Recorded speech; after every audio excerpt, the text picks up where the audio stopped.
Iván Saquicela no quería aflojar la teta, pero la presión de los otros jueces finalmente doblegaron a Iván Saquicela, quien puso su renuncia, supuestamente él, para respetar la democracia. Escuche muy bien las palabras de Saquicela, porque usted no lo va a creer. Yo lo que quisiera expresar al país es de que ha llegado un momento muy importante para la función judicial del Ecuador. Ustedes han venido haciendo el seguimiento de lo que ha acontecido en la Corte. Un primer momento en donde hubo un proceso de elecciones. Recordarán ustedes, yo obtuve 9 votos, empero no fue lo necesario, de acuerdo a la ley, para ser electo presidente, que son 12 votos. Yo les digo con absoluta franqueza, fortaleza y serenidad. Yo creo que en derecho lo que corresponde es la prórroga. No solo porque hay el respaldo del criterio del Procurador General del Estado, que es vinculante y obligatorio para toda la administración pública, sino porque lo que ha hecho el Procurador General del Estado es sustancialmente recoger lo que está en la ley y hacer un análisis sobre esa base. Sin embargo, de que a mí me asiste la razón y el derecho, yo creo que la única forma de dar un paso a un consenso y a un diálogo a la Corte es con mi renunciamiento personal. Porque si es que yo no renuncio, aunque ayer hubo un diálogo intenso, largo, extenso, no ha sido posible un acuerdo. De manera tal que al yo desistir o renunciar a la presidencia de la Corte en funciones prorrogadas por imperio legal, facilita el diálogo y en definitiva ya no existe una discusión sobre la prórroga. Entonces, yo creo que dado muestras, aquí están los periodistas con los que siempre dialogamos, he dado muestras de mi apertura, de la justicia abierta, del trabajo, de modo tal que yo reflexioné y he presentado mi renuncia irrevocable.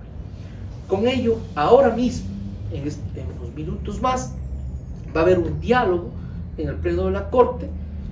Yo fundamentalmente soy un miembro más, me mantengo como juez de la Sala Penal, mi periodo concluye en 3 años más como juez de la Corte, soy un miembro más y desde luego ya será el Pleno de la Corte el que pueda dialogar y llegar a un consenso.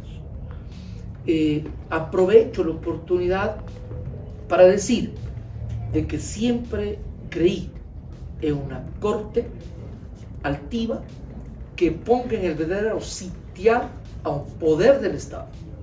Y eso yo lo conseguí. Debo decir, nunca hubo una Corte tan crítica, tan propositiva, con una defensa a ultranza por la institucionalidad y la independencia judicial. Eso lo reconoce el país, lo reconocen mis compañeros y compañeras y la función judicial del Ecuador. Yo considero de que el Poder Judicial, hoy más que nunca, debe ser fuerte en su institucionalidad. ¿Por qué? Porque hoy no le preocupa al país si Iván Saquicela es o no presidente de la Corte, aunque me asiste la razón jurídica.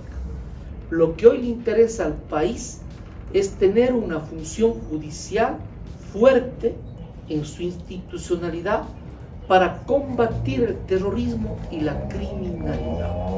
Eso es lo que interesa a los ciudadanos. Eso es lo que yo quería expresar y expresarles a los ecuatorianos y ecuatorianas y a ustedes como periodistas mi gratitud, porque siempre han tenido la gentileza de podernos permitir dialogar y de transmitir tanto trabajo que ha hecho la Corte. Resoluciones del Pleno de la Corte dando respuestas al país. Recientemente el tema de la tabla de drogas, recientemente ya no pude llevar al Pleno la resolución sobre la repatriación, sobre la prisión preventiva, sobre el comiso, sobre las armas, en fin, jurisprudencia, una corte abierta, nunca antes se había hecho cumbres de cortes, en fin. En definitiva, yo les agradezco porque ustedes nos han permitido dialogar y construir un verdadero poder judicial en el Ecuador. Respetuoso como soy de las instituciones y de las personas, ya corresponderá al próximo presidente o presidenta saber qué línea adopta la Corte. Yo soy un juez y soy uno más y quizá el que menos entre mis iguales magistrados y magistradas. Parte de la corrupción y tantos casos en la impunidad también tienen que ver con Saquicela, que fue mencionado en los chats, pero de eso poco o nada se habla. El asambleísta Jorge Chamba de Construye le cuenta al país un dato extraño. Él dice que el día de ayer pidió permiso a su bancada para votar en contra del alza del IVA. Ver para creer. Bueno, voy a hablar primero como asambleísta que represento a la provincia del Guayas, soy del Movimiento Construye. Y pedí permiso al Movimiento Construye para tomar mi propia decisión. Varios compañeros estuvieron por el sí, yo particularmente lo hice público. Yo no voy a apoyar el aumento del IVA porque esto sería meterle la mano al bolsillo al pueblo. Hemos dicho que el señor presidente de la República, con quien hemos venido colaborando desinteresadamente, aún estando en el otro lado de la acera, a cambio de nada, sin ser cogobierno, que todo lo que beneficia al pueblo ecuatoriano contará con mi voto y con los votos de Construye. Lo que no beneficia al pueblo ecuatoriano, nosotros no le daremos paso. Es que en este caso, yo no di paso al aumento del IVA. Yo represento a los sectores populares, a los guapos y los suburbios, soy del Distrito 1. Y una cosa, para que la gente esté clara, es verdad que el presidente tiene un alto índice de aceptación, que oscila por el 70%, pero eso no significa que ese mismo 70% tenga también el apoyo y el respaldo del pueblo ecuatoriano con el aumento del IVA. Yo transito y comento y converso con la gente. La gente pobre está en etapa de desempleo hace 2 años, los negocios cerrados, los negocios quebrados. ¿Hasta cuándo el pobre tiene que seguir pagando las consecuencias de los malos gobiernos? Es potestad del presidente darle seguridad, salud y educación a su pueblo. Y hemos dicho, presidente, hay otras posturas.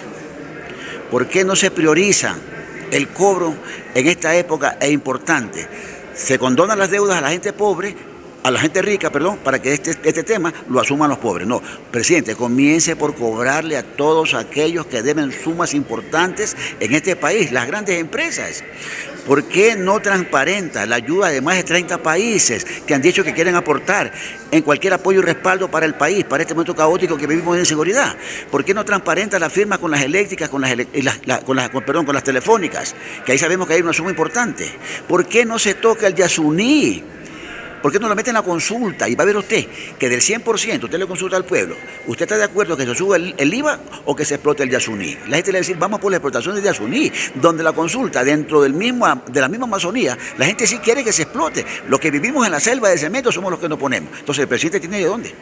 Y en este caso, la posición de Construye con respecto al TLC. Bueno, estamos analizando, hay varias posturas, todavía no tenemos nada definido, ¿no? A pesar que estamos a las puertas, hay que ver qué es lo que más le conviene a la patria, pensando en función de país. Entonces nos encontramos en este momento analizando con cada uno de los compañeros, a pesar que ya unos tienen una propuesta, yo estoy tomando mi decisión, pero todavía no tenemos nada en firme. Con respecto además, en este caso, al pequeño y mediano productor. Bueno, hay que pensar en función de patria, que eso es lo importante, ¿no? Ojalá Dios quiera, Dios ilumine a todos los quienes conformamos esta Asamblea Nacional y tomemos una sabia decisión. Son días muy difíciles y con el alza del IVA todo se pondrá peor para los más vulnerables del país. Los que sí van a respirar son los mismos de siempre. Amigos, eso ha sido todo y nos vemos en un siguiente video.